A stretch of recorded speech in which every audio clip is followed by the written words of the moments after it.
She looked like any suburban mother, smiling in family photos, walking hand in hand with her little boy, the picture of a woman rebuilding her life. But behind that image of normalcy was a darkness few could imagine. On a warm August morning in 2003, the quiet town of Lorain, Ohio, was shaken by a tragedy that seemed, at first, like a cruel twist of fate. A fire that tore through a family home, claiming the life of 4-year-old Jacob Diar. Neighbors rushed to the scene, horrified to learn that Nicole, Jacob's mother, had escaped with only minor burns while her son was found lifeless in his bedroom. At first, the community mourned with her, believing she was a victim who had lost the most precious thing in the world, her only child. But as investigators sifted through the ashes, the story began to shift. What looked like a tragic accident soon revealed signs of something far more sinister. Forensic experts discovered gasoline residue in the charred remains of the house. Jacob's autopsy told an even darker story. The boy had been sedated before the fire, robbed of any chance to run or cry out for help. And just weeks before the blaze, Nicole had taken out a new insurance policy on her son's life, naming herself as the sole beneficiary. The grieving mother's mask began to crack, and the town of Lorain was forced to confront an unthinkable truth. Nicole Diar was not a victim of circumstance. She was the orchestrator of the crime. She had set the fire that killed her son, a boy who trusted her completely, a boy who never saw the betrayal coming. The case that followed would expose a story of greed, deception, and the ultimate violation of motherhood. It would shock jurors, devastate a community, and leave a lasting scar on Ohio's history of crime. This is the chilling story of Nicole Diar, the mother who burned her own 4-year-old alive in the pursuit of money, and why she now sits on death row for one of the most heartless crimes ever committed by a parent. Nicole Diar was born in 1975 and grew up in Lorain, Ohio. From the outside, her life looked ordinary, even unremarkable. Friends described her as friendly, sociable, and someone who seemed to enjoy the suburban pace of life. But beneath that normal exterior were challenges that would later shape the darkest chapters of her story.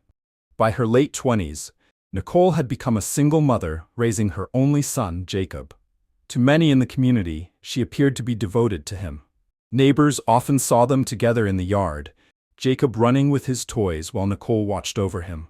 Photographs from this time show a smiling young woman, presenting the image of a caring, attentive parent. To casual acquaintances, she was simply another mother doing her best. But Nicole's private reality was far more complicated. She lived beyond her means, constantly struggling with money.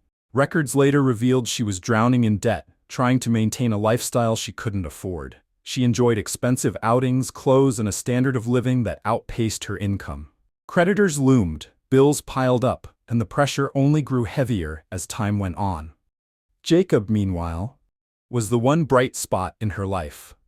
Friends said he was a happy, playful little boy with an infectious smile. But he was also vulnerable, completely dependent on the woman who was supposed to protect him. While many saw Nicole's relationship with her son as affectionate, investigators would later argue that she viewed him less as a child and more as a means to an end. In the summer of 2003, Nicole's financial struggles deepened. Facing mounting debt, she made a decision that would later become central to the prosecution's case. She took out a life insurance policy on Jacob. To most parents, the idea of profiting from a child's death is unthinkable. But for Nicole, it would soon become her escape plan. By August, Nicole was juggling a life that looked stable from the outside, but was quietly unraveling behind the scenes. Friends and neighbors could never have imagined that the devoted mother they thought they knew was preparing to commit a crime that would horrify the nation. A crime that would turn her from a parent into a predator and her home into a death trap. The crime. On the morning of August 27, 2003, Lorain, Ohio, awoke to smoke and sirens. At approximately 8 a.m., a call came in reporting a fire at the Diar residence. By the time firefighters arrived, the small home was already engulfed in flames, thick black smoke pouring from the windows. Nicole had escaped. She was found outside the home with minor burns and smoke inhalation. She told first responders she had tried to rescue her son, but had been forced back by the fire's heat. As she was taken to the hospital, she cried out that her 4-year-old Jacob was still inside. Firefighters pushed through the blaze and made the grim discovery. In his bedroom, they found Jacob's body, so badly burned he was barely recognizable. He had died alone, surrounded by smoke and flames. At first glance, it looked like an awful accident, a tragic house fire that claimed the life of a little boy while his mother narrowly survived. Neighbors wept, convinced they had just witnessed a mother's worst nightmare. But as investigators began combing through the wreckage, signs of something more sinister started to emerge. Fire marshals noticed irregular burn patterns that suggested the use of an accelerant. When lab results came back, they confirmed it. Gasoline had been poured throughout the house, turning it into a death trap. This was no accident. It was arson. The autopsy results were even more disturbing. Jacob's blood contained high levels of sedatives, drugs strong enough to render a child unconscious. He hadn't struggled, hadn't cried out, and never had a chance to escape. He was already incapacitated before the fire began. Meanwhile, Nicole's account of events began to shift under scrutiny. At first, she claimed she had been asleep when the fire broke out. Later, she suggested she had tried to reach Jacob but couldn't. Detectives noticed inconsistencies in her timeline and details that didn't add up. Why had she been able to escape with only minor injuries while her son perished just feet away? To the outside world, Nicole initially played the role of the grieving mother. But behind the scenes, investigators were already piecing together the possibility that she wasn't a victim at all. She was the prime suspect. The community of Lorain, once united in sympathy for Nicole, was about to face a horrifying truth. A mother who should have fought to the very end to save her child may instead have orchestrated his death. And the fire that neighbors thought was a tragic accident was in fact the cover-up for murder. The investigation. In the days after the fire, investigators worked tirelessly to determine what had really happened inside the Diar home. At first, many still believed Nicole was a grieving mother, but the physical evidence told a very different story. Fire marshals studied the burn patterns and quickly confirmed their suspicions. The fire had been intentionally set. Gasoline residue was found throughout the house in areas where a blaze would spread most quickly. It wasn't the random destruction of an electrical fault or a kitchen accident. It was the deliberate work of someone who wanted the house to burn. The autopsy results on Jacob were even more damning. Toxicology reports revealed the little boy had been given a heavy dose of sedatives before the fire.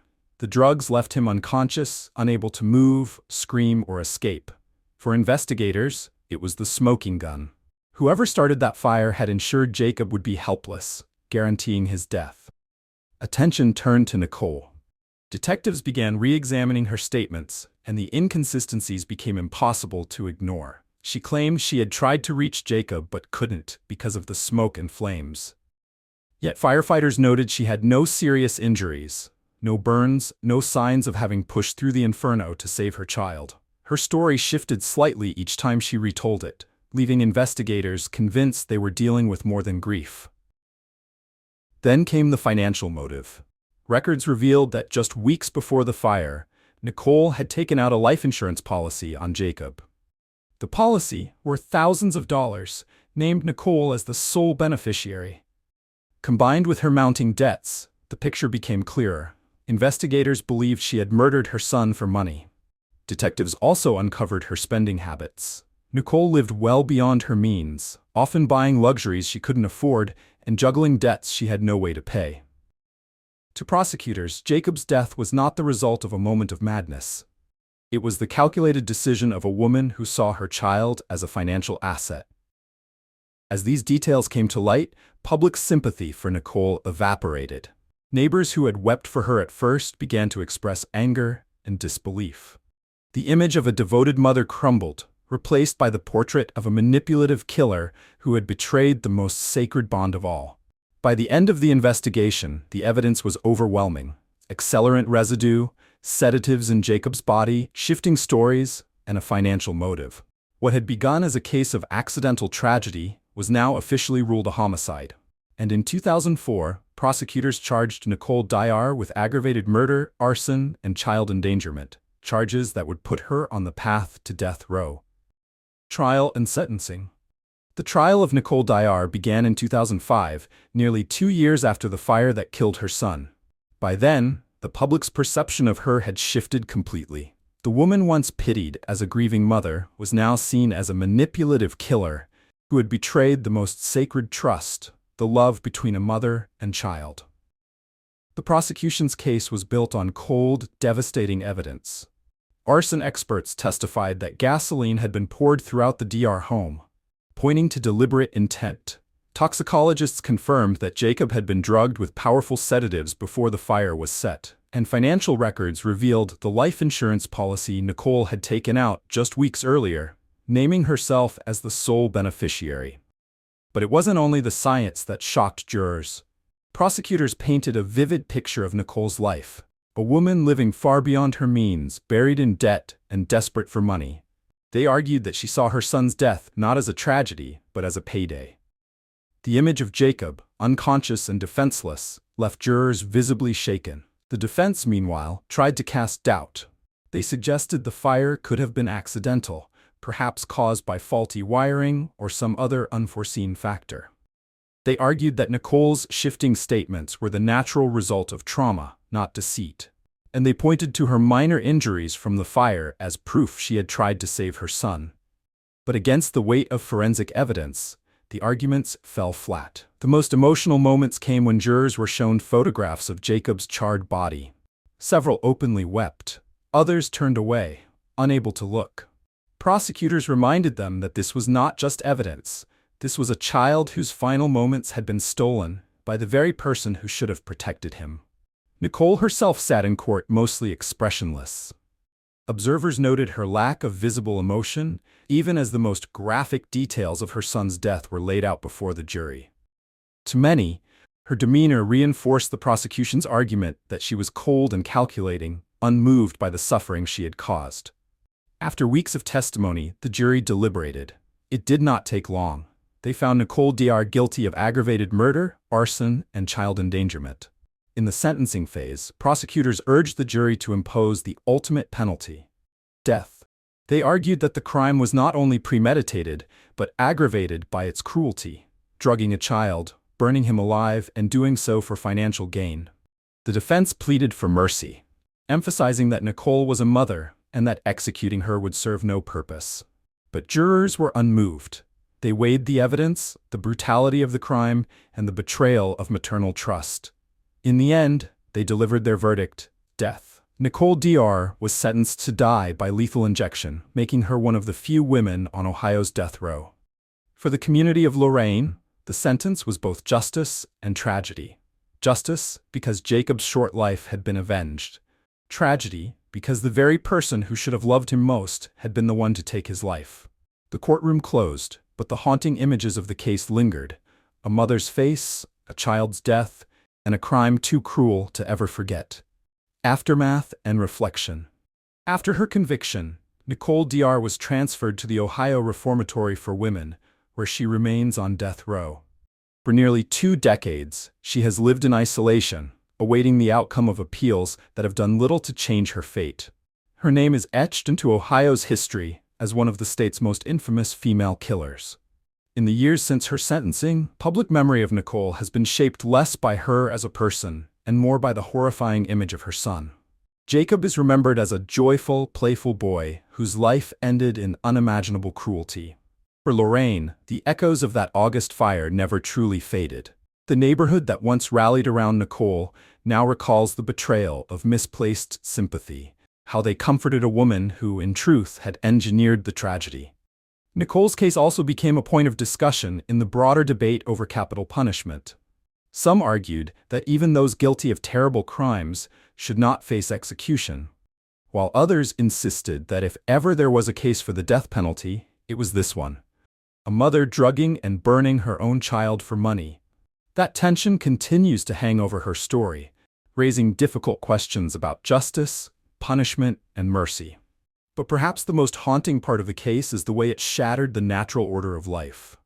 Parents are meant to protect their children, to give everything for them, even at great personal cost. Nicole Diar did the opposite. She calculated, prepared, and carried out a plan that turned her son into a victim and her home into a crime scene. Today, she remains on death row, her story a chilling reminder that evil doesn't always come from strangers in the shadows.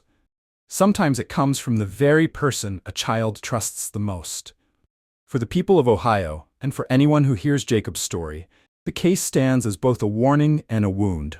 A warning that even the closest bonds can be broken by greed, and a wound that no sentence, no verdict, and no prison cell can ever fully heal. The story of Nicole Diar is one of the darkest betrayals of motherhood ever seen in Ohio. A little boy drugged, burned, and left with no chance to survive, and a mother who turned his trust into a death sentence. But now, we want to hear from you. Do you believe Nicole deserves to remain on death row? Or should a mother, even one guilty of such cruelty, be shown mercy? Let us know your thoughts in the comments below. And if you found this case as shocking as we did, don't forget to like this video, share it with others who follow true crime, and subscribe to the channel for more documentaries every week. Your support helps us bring these stories to light and keeps the memory of the victims alive.